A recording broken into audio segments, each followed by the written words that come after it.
Can you really sit here? You're not part of the family, just married in. My mother-in-law said mean things to me while we were having dinner at a fancy restaurant. She looked at me with a smirk and waved her hand. I felt so mad but tried to stay calm. Are you telling me to leave? I asked her. I was shaking with anger. Just as I was about to get up and leave, my mother-in-law stopped me. Hold on, if you're leaving early, who's going to pay the bill? Give me the money. She said it with a proud look on her face. I smiled back at her and said, why should I pay for someone I barely know? My name is Maya, and I'm 29 years old. I work in an office. My husband, Tyrell, is the same age as me, and we usually have a good time together. But there's one problem, my mother-in-law. She's always trying to control me and make me do things her way. My mother-in-law lives close by, so she often visits our house without being asked and keeps complaining about everything. She always has something to say about my cooking, saying it's not good enough for her son. She also criticizes how I keep the house, calling me a failure. Even though she knows I work during the day, she comes in the evening and mocks me for being at home. But she acts differently when my husband is around, so he doesn't believe me when I tell him about her behavior. He thinks she's fine because he hasn't seen her being mean to me. She seems normal at first, so my husband doesn't understand how bad it really is. Now things have gotten worse. She even has a key to our house that my husband gave her, and she uses it to come in whenever she wants, complaining about cleaning and cooking. She also talks badly about me to our neighbors. It's just one thing after another with her. I've been telling my husband for a while now that I want us to move far away from my in-laws, but he's been too busy with a big project at work to take me seriously. Then something good happened. My husband got a promotion. His project was a big success, so he got promoted and he'll be making more money now. Now that we're making more money, what do you think about starting a family? But if we're going to have kids, I want to live in a place that's good for them. There aren't many places for kids to play around here, and not many daycare centers. Don't you think it's time we moved? Finally, my husband agreed that we should move. I was happier about this than I was about his promotion, but that happiness didn't last long. The next day, my mother-in-law showed up at our house unannounced like usual. I was annoyed, thinking she was going to nag me again, but this time it was different. I want to celebrate my son's promotion by taking him to a fancy restaurant. It's really expensive, but the food is great, and everyone there is very nice, she said. That sounds nice. Good for you, I replied. You're still not very friendly, she said. Anyway, I want you to come with us. Please come. I'll see if I can, but it might not work out, I said. Don't say that. We want you to come, she insisted. Even though I said I might not be able to make it, my mother-in-law just smiled and left. She used to exclude me from things, but now she's inviting me and saying she'll wait. Something's up. When I asked my husband about it later, he said he had already agreed to go with her. She booked the restaurant for us, and I'm excited about it, he said. You're excited about this, right, Maya? My husband asked. Sorry, but I'm not really looking forward to it. I'm worried about how much it'll cost at such an expensive place. I don't want to go. Just tell them I'm busy and have fun without me, I replied. Why are you being so negative? Plus, it's not just us going. My brothers and their wives will be there too. It wouldn't be right if you didn't come and celebrate with the whole family, my husband said, eager for us to go to the fancy restaurant. He really wanted me to go, even though I didn't want to. He didn't seem to listen to me anymore. If he believes his mom more than me, I'll use the voice recorder I bought online to record her being mean to me. I thought to myself, she's probably going to be mean to me at the celebration too. I'll record her and show it to my husband. If he still takes her side, I'll think about divorcing him. Making that decision made me feel a bit better. But the day of meeting my mother-in-law at the restaurant felt really sad, and I couldn't stop sighing. I didn't know my husband's brothers well. I had only met them briefly at our wedding, and I barely remembered talking to their wives beyond saying hello. When we got to the restaurant, the waiter took us to a big room. My mother-in-law, One of my husband's brothers and his wife, and another brother and his wife were already there, sitting down. The fancy food was already on the table, and there was only one empty seat. My husband looked confused and wondered if there was a mistake. Did the waiter mess up? "I'll go check," he said and left the room. As soon as he left, everyone started eating. Then my mother-in-law stood up and looked at me with a mean expression. "There's no seat for you. Why would I invite someone who just married into our family to our celebration? So here's your choice. Prove you want to be part of our family or leave and never come back. What's it going to be?" Without hesitating, I said, "No, I'm leaving." My mother-in-law looked surprised for a moment. Did she really think I would beg her to accept me as family in this situation? No chance. "Listen, if you pay for everyone's meal here, I'll accept you as part of Terrell's family. You must be upset about being treated like a stranger, so pay up and become family," my mother-in-law said. "I already told you, I'm leaving. Why should I pay for someone else's family's meal?" I replied as I walked away.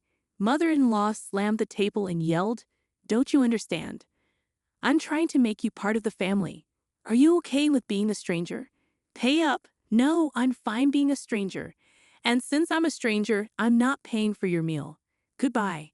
Mother-in-law tried to catch up to me, but by the time she got to the door of the room from the farthest seat, I was already at the restaurant's exit.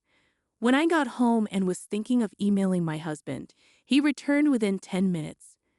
The waiter said the reservation was correct, and my mom was causing a scene. "I heard everything from my brother," he said. "I'm sorry you had to go through that. You came back quickly," I said. "It seems like she would have caused a scene if you had stayed," he replied. "How could I sit with them after they insulted my Maya?" My husband quickly understood what had happened after I left and hurriedly came back home to me. After I said I was okay being treated like a stranger, it seemed to wake up my husband's brother's wives. They used to think they had to silently endure being treated badly, but seeing me stand up for myself made them realize they could too. They both left and their husbands quickly followed. I expected my mother-in-law to complain, and sure enough, the phone started ringing nonstop within 3 hours. I ignored it, but it was so loud that I had to block the calls. Then I got a call from an unknown number. "Hi, sorry for calling so late. Is this Maya's phone?" The person on the other end said he was a police officer from the nearby police station. He told me that after everyone left, my mother-in-law tried to eat and then wanted me to pay the bill later, but the restaurant didn't want to deal with her after the scene she caused. They refused to let her pay later, thinking I wouldn't come back after leaving so angrily. My mother-in-law then called me to come back and pay, but I ignored all her calls. The restaurant suggested she pay with a card. But my mother-in-law didn't have a credit card and didn't have enough cash to pay for everyone's meals. She tried calling other family members to help, but nobody picked up. Eventually, she got really angry and started yelling that it was all my fault. She got so mad that she started breaking expensive vases and flower pots in the restaurant, which made the staff call the police. The police tried to calm her down, but she kept saying she wasn't wrong. The restaurant didn't just have an unpaid bill but also had to deal with a difficult customer, so they asked someone to take her home. Feeling bad for ignoring the police's calls, we reluctantly went back to the restaurant. When we got there, the police were trying to calm my mother-in-law down. She had her arms crossed and then suddenly screamed when she saw me, "You're useless. This happened because you didn't pay the bill. It's only right to help your mother, isn't it? Pay up now." I was shocked that she would say something so threatening even with the police there. The police told us that if nobody took her home, they would either drive her to her in-laws' house in their car or arrest her for not paying the restaurant bill. When I said, "Take her away, arrest her, or whatever, just make her take responsibility," with a serious tone, my mother-in-law looked shocked. She said, "How can you say something so heartless? I can't believe it. Just pay the bill. It's not good to have a family member arrested." I replied, "I don't care. I'm not family, and I don't want to be around someone who acts crazy and causes trouble." As I tried to leave the restaurant and let the police handle it, my husband, who had been quiet, gave me a stern look. He said, "I know what happened to Maya was wrong, but is it really worth getting arrested over?" I replied, "That's not the point. She's in trouble because she didn't pay the bill and caused a scene. It has nothing to do with me. Or are you saying it's my fault for not paying for 6 people's meals even though I didn't eat?" My husband didn't say anything, but he walked past me and went to talk to the police and the restaurant staff. I knew what my husband was going to do when he walked away, so I called out to him, "If you pay for her meal and make it up to her, we're getting divorced." Think about that. But my husband didn't say anything and took out his wallet. I sighed and left the restaurant. I walked home, packed my things, and got ready to leave. Just before the day changed, my husband came back. He said, "Mom's not getting arrested." It turns out she was really wrong. The restaurant said they'd forgive her if I paid them back and promised she wouldn't come back. I didn't have enough money, so I called my brothers for help. My husband kept talking about what happened after I left, looking tired. Maybe because I didn't react much, he came over to me looking upset. "What's with the bags?" he asked. "I'm getting ready to leave because we're getting divorced." "I told you if you took her side, we'd get divorced. You can't pretend you didn't hear me," I said to my husband as he watched me pack with surprise. Then he started shouting, "What's going on today? You've been acting weird all day. I know Mom did something bad, but why do we have to get divorced? I already told you I'm being mistreated, and even when you see proof and hear others talk about it, you still choose your almost arrested mom over me. Is it weird that I want to divorce someone like that?" "I've had enough," I replied. My husband kept talking, but I didn't really listen. I got ready to leave and also got the paperwork for the divorce. The next morning, I got the divorce papers and signed them right away. My husband didn't want to get divorced, but when I said I'd get a lawyer, he reluctantly signed. Then I submitted the papers. Finally, I could go back to being a stranger. Later, my husband moved out and went to live with his parents. He used to rely on me for most of the housework, so without me, the house became a mess. He didn't like the messy house and decided to cancel the apartment lease and go back to his parents' home. The older and younger brothers ended up doing the same. When my husband asked them for help with paying back the restaurant, they got into big fights with their wives. The wives said they shouldn't have to pay for something that wasn't their fault, but the brothers used their own money to help their mom without asking their wives. And they believed their mom's words that their wives were being unreasonable and might get them arrested.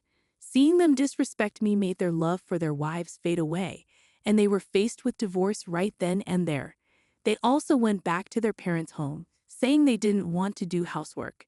So in the end, my mother-in-law and the 3 childish brothers all went back to their parents' house. Now there could talk of the neighborhood, with everyone saying the brothers were abandoned by their wives. Mother-in-law calls it nonsense and tries to explain how useful and ungrateful we wives were. The husbands heard the story and just nodded smugly, saying, "I knew it was the wife's fault." Divorcing them was the best choice. Luckily, I had good relationships with my neighbors, and nobody believed those stories. Mother-in-law earned a reputation as a mom who didn't do a good job raising her sons, and the husbands were known as mama's boys who always took their mother's side instead of supporting their wives. Even though my angry mother-in-law and the husbands tried to reach out to me, I had changed my contact details and moved to a new place. They couldn't find us in the end and are probably still grumbling about it. Not having to deal with my mother-in-law's stress is a big relief, and making new friends has made a big difference too. During the divorce, I became friends with the ex-wives of my husband's brothers. We bonded over our shared frustrations with my mother-in-law. Now we often hang out, go out to eat, and shop together on weekends.